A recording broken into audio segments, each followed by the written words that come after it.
जहां तक मेरी बात है, मैं गॉड को लेके वैसा फील नहीं कर पाता हूँ। मेरे अंदर ऐसी फीलिंग बहुत ज्यादा है। मैं एग्नोस्टिक हूँ। मैं ये मानता हूँ कि ये दुनिया गॉड ने बनाई है। ऐसा हो भी सकता है, नहीं भी हो सकता है। ये भी हो सकता है कि अपने आप बनी हो, एवोल्यूशन के प्रोसेस। मुझे ये जरूर लगता है कि ज्यादा चांसेस हैं कि कोई ना कोई फोर्स है इस सब के पीछे, पर वो फोर्स वैसी एकदम नहीं है जैसा धर्मों के लोग मानते हैं। वैसा होने का स्कोप ही नहीं है, क्योंकि सारे धर्म जब पैदा हुए, जनरली आप देखेंगे 6th सेंचुरी BC में लगभग अधिकांश धर्म पैदा हुए। चाहे हम बुद्धिज्म की बात करें, जैनिज्म है पुराना, लेकिन महावीर उस समय पैदा हुए। कन्फ्यूशनिज्म 6th सेंचुरी BC में हुआ। ताओइज्म उसी समय का चाइना में। क्रिश्चियनिटी लगभग उसके 600 साल बाद हुई। जूडाइज्म थोड़ा सा पहले से है, 6th सेंचुरी BC के आसपास कुछ कुछ दिख रहा है उसमें। Islam as an organised religion काफी देर में हुआ, हालांकि वो मानते हैं कि एडम के समय से उनका धर्म चलता है। धर्मों का विकास, ह्यूमन बीइंग का जो कॉग्निटिव डेवलपमेंट है, जब हम पहली बार सोचने लगे, हम तो मतलब कई अरब साल का प्रोसेस है एवोल्यूशन का। लगभग 1400 करोड़ साल के आसपास का प्रोसेस है, जिसमें पहली बार सोचने वाली स्पीशीज जो बनी हमारी, सोचने का प्रोसेस 70,000 साल पहले शुरू हुआ है। सिर्फ 70,000 साल से हम सोच रहे हैं।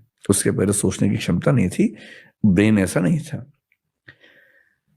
पिछले 2,500 साल से फिलॉसफी चल रही है, यानी सोचने के भी शुरुआती 67,500 साल में फिलॉसफी नहीं है।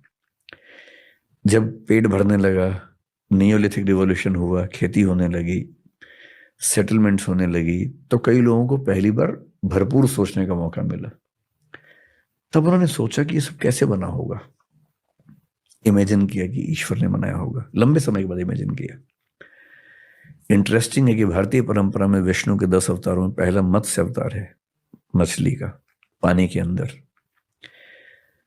एवोल्यूशनिज्म कह रहे कि पानी से ही शुरुआत हुई।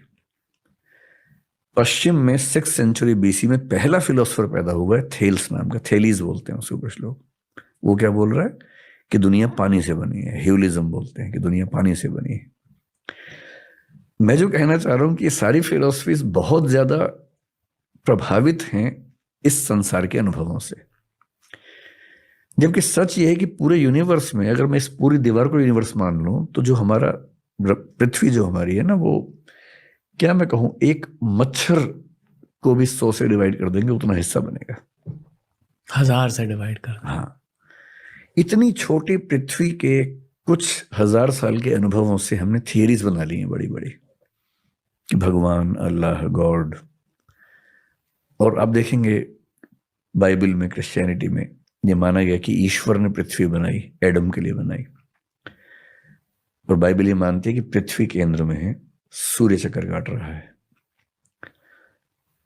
अब साबित हो गया, कोपरनिकस ने साबित कर दिया कि नहीं, सूर्य केंद्र में है, पृथ्वी चक्कर काट रही है। तो जिन जमीनों पर सारे धर्म खड़े हुए हैं, वो जमीनें बहुत कमजोर हैं, भुरभुरी हैं, क्योंकि वो केवल ह्यूमन बींग्स के एक्सपीरियंस के बेस पे बनाया गया है। और इस ब्रह्मांड में हमारी दुनिया मतलब एक मच्छर का भी 100वां हिस्सा, 1000वां हिस्सा है। क्या पता कितनी कितनी गैलेक्सीज में कितनी दुनियाएं चल रही हूं। कुछ हमसे आगे, कुछ हमसे पीछे। कुछ हो सकता है कि अभी वो बंदरों के जमाने में चल रहे हो, कुछ हो सकता है कि हमसे 1000, 2000, 10 लाख साल आगे निकल गए हों।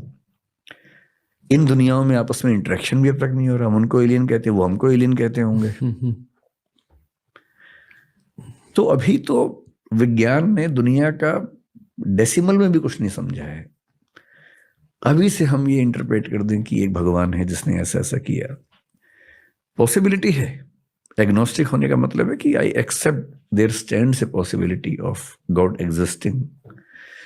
पर हमारे दुनिया के धर्मों में, दर्शनों में गॉड की जो व्याख्या है बहुत ही बेसिक लेवल की है। पृथ्वी को केंद्र में रख के व्याख्याएं की गई हैं, अपने देश को ध्यान में रख के, अपने समाज को ध्यान में रख के बनाई गई व्याख्याएं। मेरे ख्याल से अल्टीमेट रियलिटी जब भी हमारे सामने आएगी, मतलब हमारी जिंदगी में तो शायद नहीं आएगी, शायद 10-20 हजार साल तक भी ना आए, शायद 1 लाख साल के बाद सामने आए, वो वैसी नहीं होगी जैसी हम सोचते हैं, उससे काफी अलग होगी।